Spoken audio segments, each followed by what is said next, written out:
Okay. Welcome to Three of Skeins, Knit and Crochet Podcast. I'm Lisa. I'm Chris. And this is something of a special episode. Yes. Say it. Oh, please like and subscribe. It makes our mom happy. Yay. So we want to take a couple of weeks off over the holidays. So we're filming a couple of bonus episodes. Let you get to know us a little better. So this is what you're seeing. So here's the thing. Oh, just so you know, whenever she starts like that. No, hush up. Listen, we have some books, a few. We have like a very respectable, I think, knitting and crochet library because we are always trying to learn new things. Mm-hmm. And so we have a lot of knitting and crochet books. However, over the years, we have tried to learn any number of things. You know what? That was worm sign, and we didn't realize that. Yeah. We have always been seeking creative endeavors. Yes. And we've been doing a little clear out of some of our books, and I thought it might be fun and not at all embarrassing to share some of our creative eras. Yes, Taylor Swift ain't the only one with eras. Okay? Yeah. So we're just gonna jump right in. Okay. So first we just have a couple of books. These are just basic creativity. We also had The Artist's Way, which is like the classic tome on creativity. But this is a Fearless Creativity, a step-by-step guide to starting and completing your work of art. See, for me, creativity is not something you either have or you don't. It's like a muscle. You can develop it over time. That is not how I saw creativity, I have to tell you. Life, Paint, and Passion, Reclaiming the Magic of Spontaneous Expression. These books have cool titles. Yeah, actually, I'm keeping this one. Yeah, some of these we will be, getting rid of. Some of them we won't. So what we're showing you is really just representative. Yeah. But creativity as a topic has been a thing for us. Yes. So let's show you some of the things we have tried to create. Photography, using your digital camera, and the Crafter's Guide to Taking Great Photos. At one point, we were into photography. Although I have to say, I found the books useless. The best I did was when we still had the store and I was taking pictures for Instagram. It really is just trial and error. No, I found that they were helpful in terms of setting up lighting and learning how to not take pictures that were blurry. That was an issue I had. Still has. And my pictures, I don't take blurry. I don't take any blurry pictures. And you know what? If I'm really excited, I vibrate quite a bit if I'm excited. So yes, sometimes then. But I found that just learning how to position things, how to get good light, I found that sort of thing was quite helpful. And these books are fairly old because it doesn't say anything about taking pictures on your phone. Right. This is back in, your digital camera era. So this one was 2011. And this one was sometime long ago as well, 2004. Whoa. Because, we still had cameras back then, y'all. Yeah. So photography was one of our creative pursuits. Jewelry making is kind of a big area. And so we have a lot of books on different kinds of jewelry making.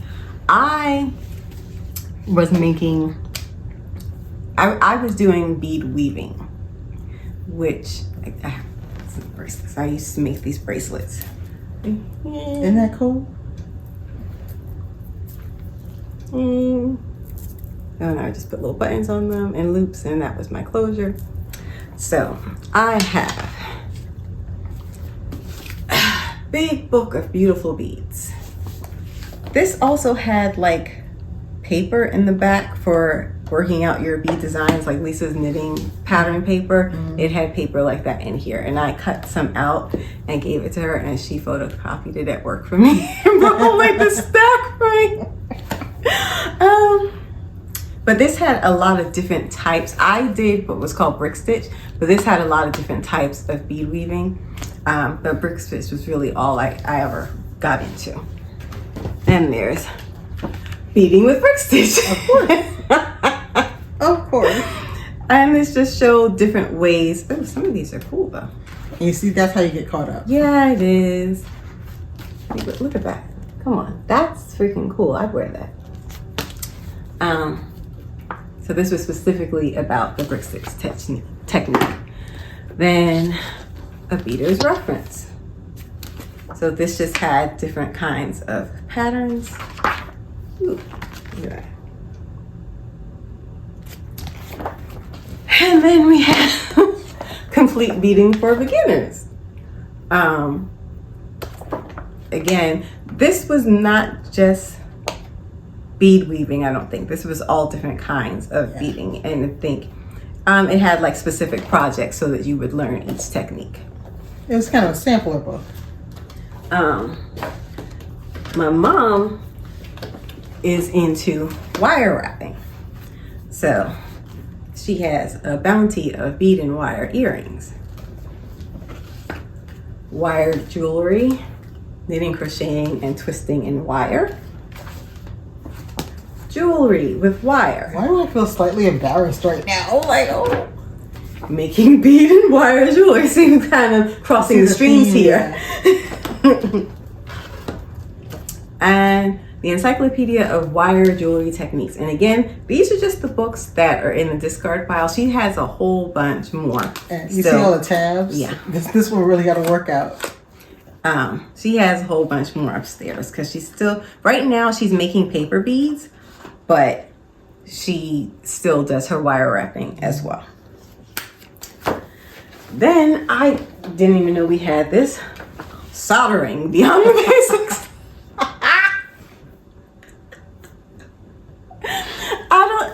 This was Mom. Yeah, that was Mom. She was so fascinated. This was part of the metal jewelry era. Mm-hmm. Then we have some just out of left field stuff. Hemp macrame, 20 easy boho chic designs. Because why not? I think I might have bought this one. This is Chinese knotting because I saw some pieces that were really cool and I thought I could try it, but it's not easy. No, oh my God. It's no joke. So I kind of gave up on this one pretty quickly. But you know what? Sometimes you hang on to the book because you think, oh, maybe one day I'll go back to that. Yeah. Maybe I will. Probably not. No. The Seed Bead book. So this is just more things to do. So the beads in these bracelets, they're called seed beads.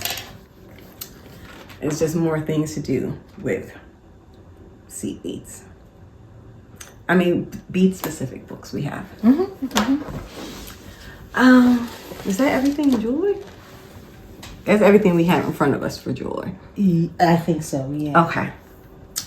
Although, you know what? Get that stack. Because when Mom was clearing off the shelves, she was like, who do all these stencil books belong to? Because we have, oh, there's more. Okay. 250 stencil designs from India. Treasury of flower designs. 2,286, that's an odd number. Traditional stencil designs. Chinese folk designs. I think that one might have been one. It could have been. And these have CDs in them, so you also have clip art of all of the images. 1,500 decorative ornaments. A treasury of design for artists and craftsmen. Celtic spirals and other designs. It keeps going. Astrology and astronomy. And stained glass pattern book. This one's actually pretty cool. And when she said stencil books, I was like, what do you mean? What's stencil books? And then I realized I had bought some of these to have designs for my jewelry. Mm-hmm. So the idea was to reproduce some of them and then beat them up. But I kind of got into coming up with my own design, so I didn't use these a lot, but it was nice to have them just like for inspo. There's a lot on art and drawing and stuff, like a lot. So some of these like were topics that one or the other of us was interested in, but when it comes to drawing, painting, sketching, that kind of thing, we've all contributed. Yes, we've all contributed to the library on that. Yes. So figure it out. Drawing essential poses. The Artist and Craftsman's Guide to Reducing, Enlarging, and Transferring Design. This is by Rita Weiss. She does crochet design, crochet patterns. Oh, I have yeah. some books with patterns by Rita Weiss. Yeah, See? I'm keeping that one. Because artists gonna art. You can draw. Mom and I were talking about this one this morning. Some of the titles are so reassuring. You can draw, it's fine.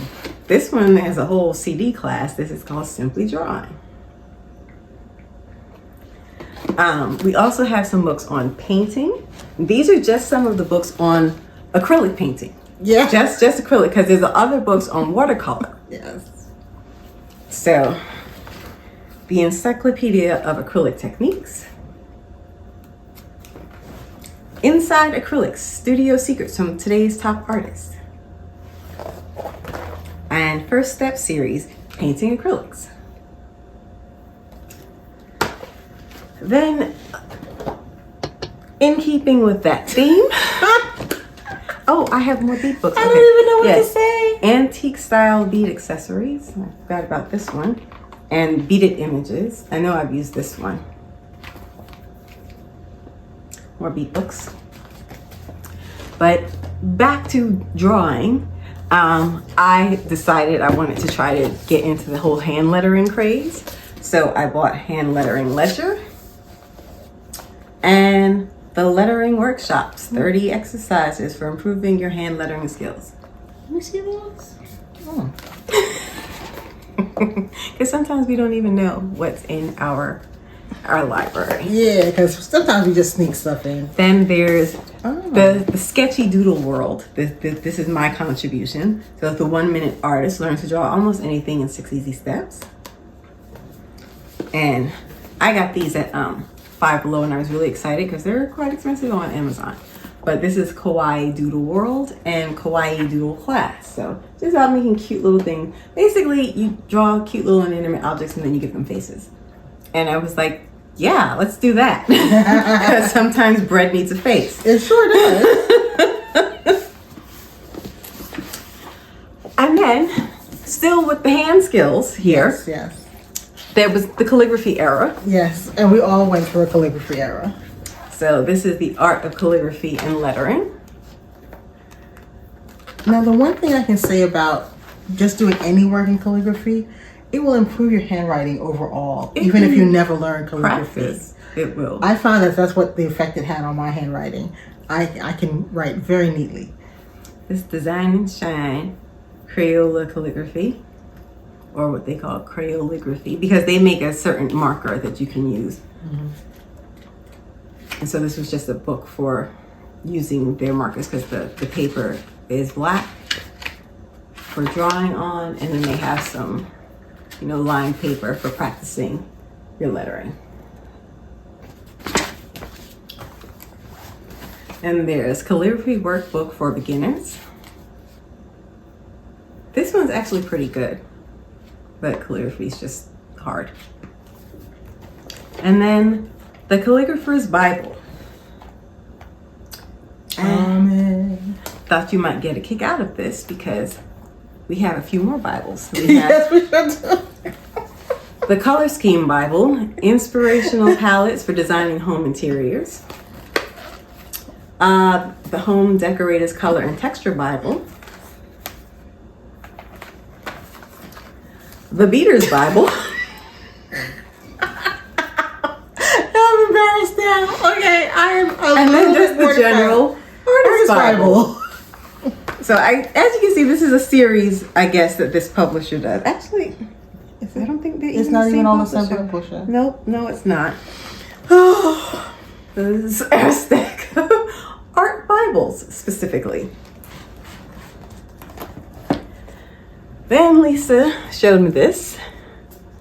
Clean House, Clean Planet. This is clean your house 2 pennies a day the safe, non-toxic way. So this is for making her own cleaning products. I did that for a long time. I still do it a little bit. Too much vinegar. And I was like, oh, that reminds me, I just saw this on our shelves. The Complete Idiot's Guide to Making Natural Beauty Products. So you see the theme? Yes. We're making our own concoctions. And this, I was just like, what? Why do we have this? Picture framing, a practical guide from basic to Baroque. Because sometimes I want to do some Baroque framing. Yeah, I had a little picture framing era. Don't ask, because I actually don't know. I don't know. Then this one was me. I had a bookbinding era. I didn't bind any books. I just had a bookbinding era. Yeah. It happens like that sometimes. Bound over 20 artful handmade books. Cover to Cover, creative techniques for making beautiful books, journals, and albums. And Book Art Studio Handbook, techniques and methods for binding books, creating albums, making boxes and enclosures, and more. Because sure. This belongs on the shelf along with the stack of Bibles, the calligraphy books, the Doodle books, the acrylic books, the beading books, the wire books, the soldering book, the picture framing books, and some stuff you haven't seen yet. But yeah, I had a bookbinding era. Let me see that bottom one. Thank you kindly. And then I had, and I had no regrets over this one. Generation T, 108 Ways to Transform a T-shirt. This was a thing for a while. So like, I remember it was on the news. There were basically designers, I guess, who were cutting up T-shirts in artful ways, and they were selling those T-shirts for a lot of money. And so this was giving demonstrations on different ways you can turn T-shirts into other things. And so I like the whole upcycle aspect of it. Yeah. But I'm going to keep this because one of the things I like to see when I'm thinking about my crochet is different shapes. And what this does is it turns T-shirts into any number of different shapes. So you can see there's a halter top on the front, right? Yeah. And so I feel like this is just a good general design book. And then I think this is the last one that I was just like, what? I can see by the sticker in the front, we got this at a used book sale. But I don't remember who bought it. This is Ribbon, the Art of Adornment. Well, all right. And it's just different things to do with ribbon. But this is like a big old like coffee table book about ribbon. And I'm like, between this and the soldering and the picture framing, I guess I shouldn't be surprised. But when I was going through the stack, I was like, oh, ribbon. Okay. Books not represented in this video. I know I have a book on doing origami boxes, making just boxes, just gift boxes out of origami. But that is actually quite advanced for someone who can't even make a paper crane. Look, we decided to do an origami Christmas tree one year.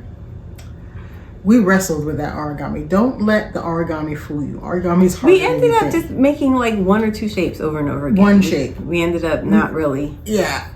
We were able to get one shape, and we just did the whole tree with that one shape.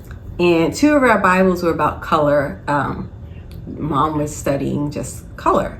And so we have a whole color library. Sewing. Huge sewing. And then Mom was making drapes once. Yeah. So we had a whole bunch of books on just sewing drapes specifically, and then home furnishings in general. So we had a lot of books about sewing in that one category, and then a bunch of just general sewing books. I have a bunch of graphic design books. about like, not specifically like how to use Photoshop, but like that too, but how you craft your image, how you decide what you want it to look like, and the things that you can do with graphic design. I have quite a library on that. I just saw we have a whole bunch of books on style and styling. Yep. Yes, we do. So it's just that we get really curious about things, and the way our curiosity works is that it drills down. So Mom and I were talking about this today too. We won't just get one book on the subject. We will go through 4 or 5 books. Because you can't just have one perspective. As a matter of fact, those are the books I forgot, because I just bought some books specifically on fashion illustration, just so that I can learn how to draw clothing items. I don't even know where they are right now. I have to go find them. But yeah, so that's part of the subgenre under, drawing. Yeah, because I have one too. I have one book on fashion illustration, and it was actually quite helpful. My latest art book is I'm DMing a game for my niece, and Dungeon mastering. Yes, Some of you might not know. I'm dungeon mastering, and I got a book on drawing fantasy art. Because a lot of times we play on maps, and our maps were okay, but they were kind of crude. But it's very representative of the Sword Coast of Neverwinter. And we have so many cookbooks. Our shelves are bowling. Yeah, we were looking at that today. So we're going to have to remove some of the cookbooks from the shelf. Although I am known as the wanton getter-ridder of her. She is. Oh my God. She will throw out your stuff. I will just admit when I'm done with a thing. Sometimes she admit when you done with a thing. That's the problem. I always come and ask. Come on now. I'm not that wanted. We just exchanged some words in the garage last night. But this is really just a fraction of the non-knitting, non-crochet library. We have some books on investing, because at one point, Mom and Lisa we ran an investment club. Yeah.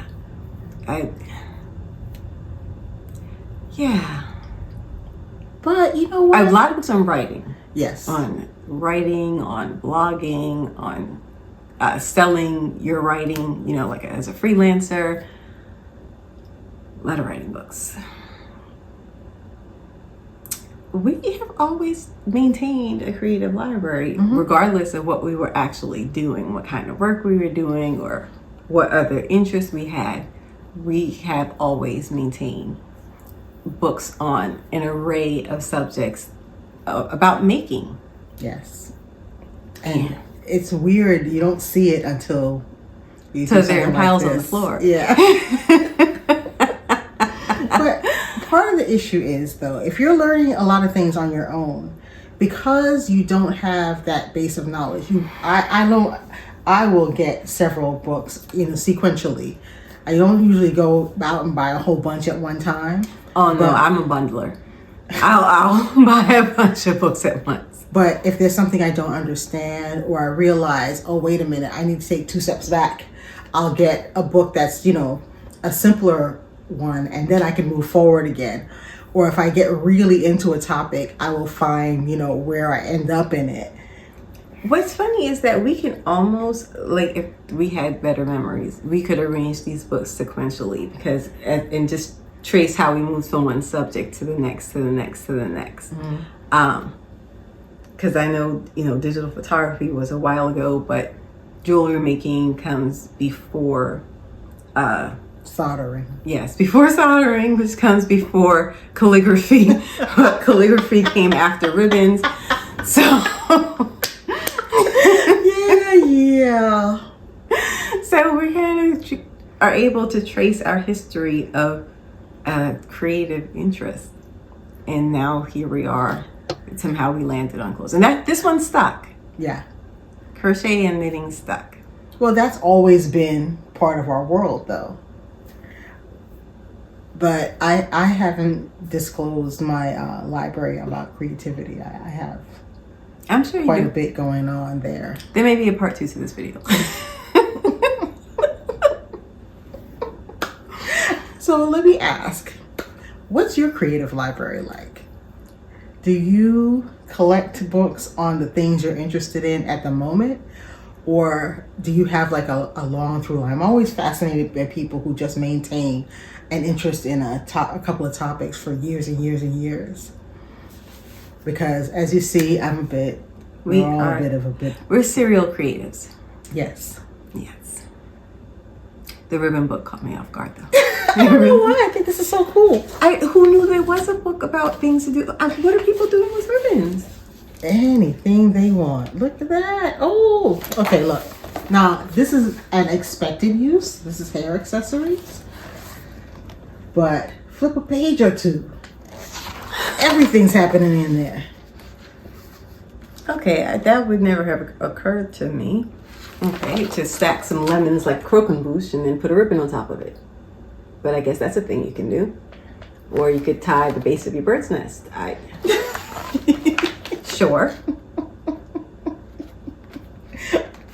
Now, you know, there would be a moment where we'd be like, yeah, let's get a bird's nest. Yeah. So this is some of the skeletons in our creative closet. So what's going to happen with most of these books, we're going to be donating them to our local library. Matter of fact. But not all of them. Aren't these from the Go Pile? Some of these, they're put in Go Pile without approval. Okay. So like some of the bookbinding books are going to stay, okay? Okay. And as you see, we have to negotiate these things. But our local library is having their book sale on the 7th. So they had just put out a call for new books. So we will have some very nice. And that's one of the things we look for when we go to library book sales. We look for books, surprisingly, about art and craft and creativity and gardening. And the occasional stack of Bibles. And the occasional stack of Bibles. That's crazy. I didn't realize this theme was happening. So that was all we wanted to share with you today. Hope you're having a lovely holiday. And we will see you next time. Yeah.